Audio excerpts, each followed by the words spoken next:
மத்தேயு 7ஆம் அதிகாரம் 17ஆம் வசனம். அப்படியே நல்ல மரமெல்லாம் நல்ல கனிகளை கொடுக்கும், கெட்ட மரமெல்லாம் கெட்ட கனிகளை கொடுக்கும். நல்ல மரங்கள் எல்லாம் நல்ல கனிகளை கொடுக்கும், கெட்ட மரங்கள் எல்லாம் கெட்ட மரமோ கெட்ட கனிகளை கொடுக்கும். ஆண்டவராய் இயேசு கிறிஸ்து ஊழியம் செய்த நாட்களில் ஆண்டவர் சொன்ன வார்த்தை இது. நல்ல மரம் எல்லாம் நல்ல கனிகளை கொடுக்கும், கெட்ட மரமோ கெட்ட கனிகளை கொடுக்கும் என்று சொல்லுகிறார். அதற்கு முன்பு இருக்கிற வசனங்களை நாம் வாசிக்கும் பொழுது அங்கே ஆண்டுடைய வார்த்தை சொல்லுகிறது. ஏன் இதை சொன்னார் அப்படின்னா, அதுக்கு முன்னாடி சொல்றாரு, சில காரியங்களை எல்லாம் சொல்லிவிட்டு அதற்கு பின்புதான் இந்த காரியங்களை சொல்றாரு. 14ஆம் வசனத்திலிருந்து வாசிங்கன்னா, ஜீவனுக்கு போகிற வாசல் இடுக்கமும் வழி இடருக்கவுமாய் இருக்கிறது, அதை கண்டுபிடிக்கிறவர்கள் சிலர். கள்ள தீர்க்கதரிசிகளுக்கு எச்சரிக்கையாயிருங்கள், அவர்கள் ஆட்டுத்தோலை போர்த்து கொண்டு உங்களிடத்தில் வருவார்கள், உள்ளத்திலோ அவர்கள் பட்சிக்கிற ஓநாய்கள், அவர்களுடைய கனிகளினாலே அவர்களை அறிவீர்கள். முட்செடிகளில் திராட்சை பழங்களையும் முட்பூண்டுகளின் அத்தி பழங்களையும் பறிக்கிறார்களா என்று சொல்லி ஒரு கேள்வியோடு கூட அங்க எழுப்பிட்டு தான் அப்ப ஆண்டவர் இயேசு கிறிஸ்து சொல்ற பார்க்கிறோம். அப்படியே நல்ல மரம் எல்லாம் நல்ல கனிகளை கொடுக்கும், கெட்ட மரமோ கெட்ட கனிகளை கொடுக்கும் என்று சொல்கிறார். அப்போ நித்திய ஜீவ காரியங்களை பத்தி அவர் ஆரம்பிச்சுதான் அதுக்கு பின்பு சொல்றார், ஜீவனுக்கு போகிற வழி வாசல் இடுக்கமானது. இதையெல்லாம் சொல்லிட்டே வரும் பொழுது அடுத்து அப்படியே ஆரம்பிக்கிறாரு, கள்ள தீர்க்கதரிசிகளுக்கு எச்சரிக்கையா இருங்கள் என்று சொல்லி. ஏனென்றால் அந்த நித்திய ஜீவனுக்கு போகிற வழியை பத்தி பேசிட்டு வரும்பொழுதுதான் இந்த டாபிக்கும் அது கூட அப்படியே கண்டினியூ பண்றாரு. கள்ள தீர்க்கதரிசிகளுக்கு எச்சரிக்கையா இருங்க. ஏன்னு சொன்னா, இடுக்கமான வழிகளை பற்றி அவர்கள் சொல்லாமல் போனால், அதே போல கடைசி நாட்கள் அந்த இடுக்கமான வாசல் வழியாக போக விடாதபடிக்கு நம்ம இடர பண்ணுகிறது இவர்களுடைய செயல்பாடுகள் என்று சொல்லிவிட்டு தான் அவர் சொல்றாரு, கள்ள தீர்க்கதரிசிகளுக்கு எச்சரிக்கையா இருங்க. அவங்க வரும்போது ஆட்டுத்தோலை போர்த்து கொண்டு வருவாங்க, உள்ளத்திலோ அவங்க உள்ள வரும்போது உங்களிடத்துல உள்ளத்துல அவங்க பட்சிக்கிற ஓநாய்களாக காணப்படுவார்கள் என்று சொல்லி அவர் சொல்லுவதை பார்க்கிறோம்.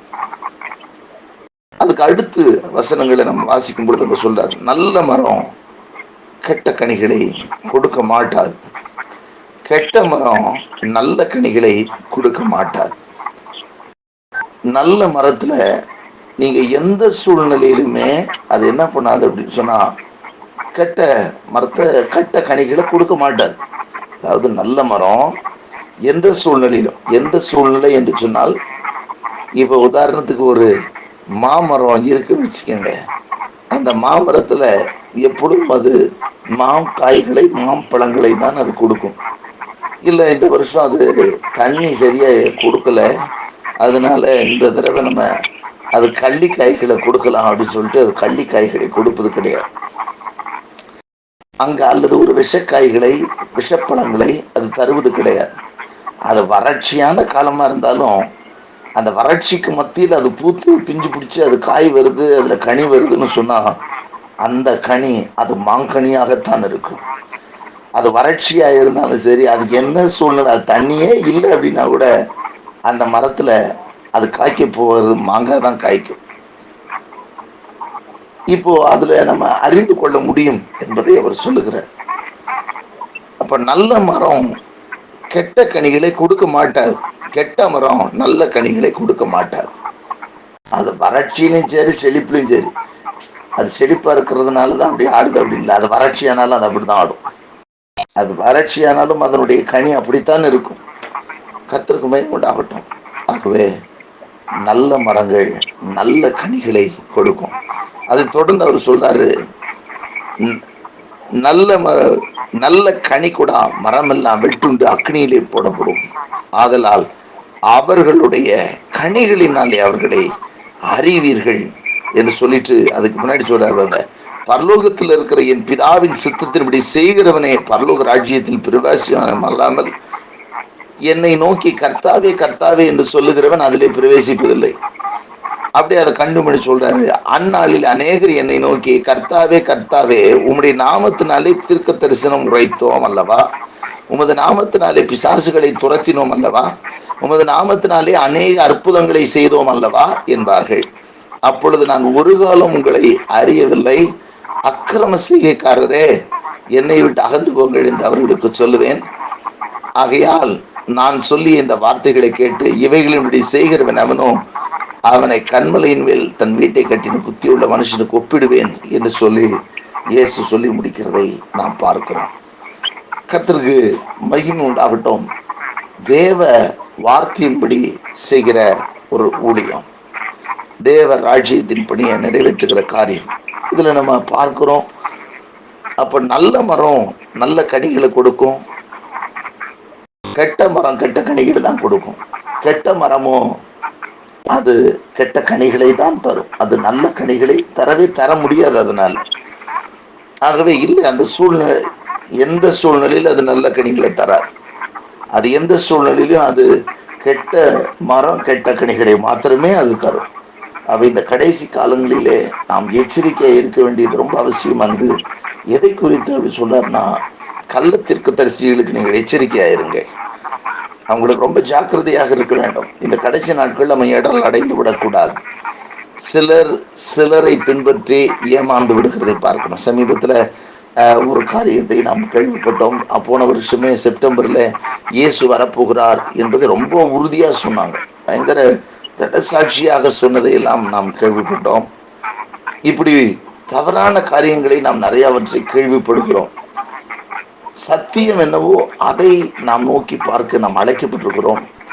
இந்த கடைசி காலத்துல நம்முடைய ரட்சிப்பு கர்த்தரிடத்தில் இருக்கிறது. ஆகவே ஞானமாய் நடந்து கொள்வோம்.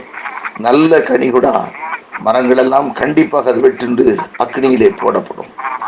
அது ஒரு நாள கனி கொடுக்கிறவரை விட்டிருப்பார். அது ஏன் முதல்ல அது களமரம் வெட்டி போட்டுருக்கும். கனி கொடுக்க அது கெட்ட கனிகளை கொடுத்தாலும் அதற்கென்று சில நாட்கள் அதை விட்டு தான் வச்சிருப்பார். அது கனி கொடுக்கட்டும்னு சொல்லிட்டு, கெட்ட மரங்கள் கனி கொடுத்தா கொடுக்கட்டும் அப்படின்னு சொல்லிட்டு. ஆனாலும் அது முடிவு வரும்போது அந்த மரங்கள் வெட்டுண்டு அக்னியிலே தான் அது போடப்படும். ஆகவே நல்ல மரங்களை நாம் அந்த கனிகளினாலே அறிந்து நல்ல கனிகளை பெற்றுக்கொள்வதாய் காணப்படுவோம். நல்ல கனி உள்ள மரங்களை நாம் கண்டுகொள்வோம். கர்த்தருக்கு மகிமை உண்டாகட்டும். ஆகவே நித்திய ஜீவனுக்கு போகிற வழியிலே நடத்தக்கூடிய நல்ல மரங்களை நல்ல கனிகளை நாம் புசிக்கிறவர்களாக காணப்படுவோம்.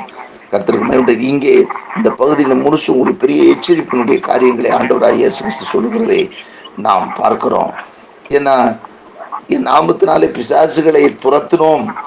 அப்ப பிசாசு துரத்தப்படுகிறது, அற்புதங்கள் நடக்கிறது, தீர்க்க தரிசனங்கள் உரைக்கப்படுகிறது என்பதை மாத்திரம் வைத்து நாம் எதையும் தீர்மானிக்க முடியாது. இந்த கடைசி காலங்களிலே நாம் ஆண்டவரை சார்ந்து கொள்வோம், சத்தியத்தை புரிந்து கொள்வோம், நல்ல கனிகளை உடையவர்களை நாம் கண்டறிய கற்றுக்கொள்வோம். கர்த்தர் நம்மை ஆசீர்வதிப்பாராக. நாமும் இந்த பூமியிலே வாழும்போது நல்ல கனிகளை கொடுக்கிறவர்களாக காணப்படுவோம். பிதாவின் சித்தம் இன்னதென்று நாம் பகுத்தறிந்து நிதானித்தறிந்து அதன்படி நாம் செயல்படுகிறவர்களாய் காணப்படுவோம் என்றால் நாம் எந்த சூழ்நிலையிலும் கைவிடப்பட்டவர்களாய் காணப்பட மாட்டோம். எந்த சூழ்நிலையிலும் அவருக்காக நாமும் கனி கொடுக்கக்கூடியவர்களாக காணப்படுவோம். நமக்குள் அவருடைய வித்து இருக்கும் என்று சொன்னால் அது நல்ல கனிகளையே கொடுக்கும். கிறிஸ்துவின் வித்து இல்லை என்று சொன்னால் அதனுடைய முடிவும் அது கெட்ட கனிகளை தான் கொண்டு வந்து கொடுக்கும்.